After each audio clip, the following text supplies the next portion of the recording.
ya Muungano wa Tanzania. Ndugu mwenyekiti, awali ya yote nimshukuru Mwenyezi Mungu mwingi wa rehema kwa kuniwezesha kuwa nanyi leo hii. Nawashukuru kwa kunialika kuwa mgeni rasmi katika sherehe hizi za mahafali ya 14 ya wahitimu wa mitihani ya PSPTB. Jumla yao wanafikia wahitimu 368, ambapo kati yao wahitimu 304 wa shahada ya juu ya kitaaluma ya ununuzi wa ugavi watakula kiapo ikiwa ni ahadi yao kwa jamii na kwa Mwenyezi Mungu kwamba watatumia taaluma yao na kufanya manunuzi ya kitaaluma kwa weledi, uaminifu na maadili kwa maendeleo ya taifa letu. Nina imani kwamba wahitimu wa shahada ya juu ya kitaaluma ya ununuzi na ugavi mtaonyesha uzalendo na utayari wenu katika kulitumikia taaluma na nchi yetu kwa uadilifu na weledi.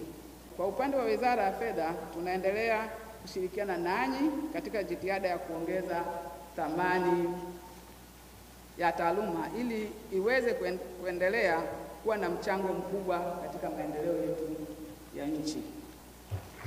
Napenda kuhakikishia kuwa Wizara ya Fedha itawapatia ushirikiano wa kutosha katika utekelezaji wa majukumu yao ya kikaguzi katika eneo hili muhimu katika usimamizi wa matumizi ya rasilimali za serikali.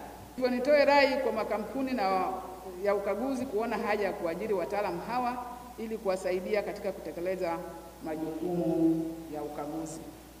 Kupitia hadhara hii, nawaelekeza waajiri wote hapa nchini wa sekta ya umma na pia binafsi kuzingatia matakwa ya kifungu cha 11 ya sheria hiyo. Niwakumbushe kuwa sheria imeweka adhabu kwa wote watakaobainika kukiuka sheria hiyo. Tunazingatia hili kwa sababu tunajua fani yenu ina athari gani kwa serikali. Asilimia almost 70 kama amesema daktari au 75 ya kazi ya serikali ni manunuzi. Jamani, nakumbuka mnajua kuwa tuko kwenye East Africa. Na wahamasisha pia muweze kusoma nje. Unajua wale wakaguzi ambao wanataka kuwa wakaguzi wa tasnia hii, ni vizuri mkajikita kwenye huo ukaguzi na mkaisoma kwa undani zaidi, ili upate mwaliko wa kukagua maeneo makubwa. Mjue tuna miradi mikubwa ambayo sometimes inakaguliwa na watu wa nje. Lakini tukiwa na taaluma ya ukaguzi, hatuna haja ya kumwalika mtu kutoka nje kuja kukagua miradi yetu mikubwa. Mgeni rasmi Jennifer Omoro, naibu katibu mkuu Wizara ya Fedha, tunaamini na saa zako kupitia hadhara hii ya kitaaluma zitatupa hamasa ya kusonga mbele kwa bidii zaidi katika kusimamia na kutekeleza majukumu ya bodi kwa maslahi mapana ya taaluma ya ununuzi wa ugavi na wataalamu wa fani hii nchini. Mheshimiwa mgeni rasmi, naomba nikufahamishe kuwa haya ni mahafali ya 14 tangu PSPTB ilivyoumbwa upya kwa sheria ya Bunge sura 179.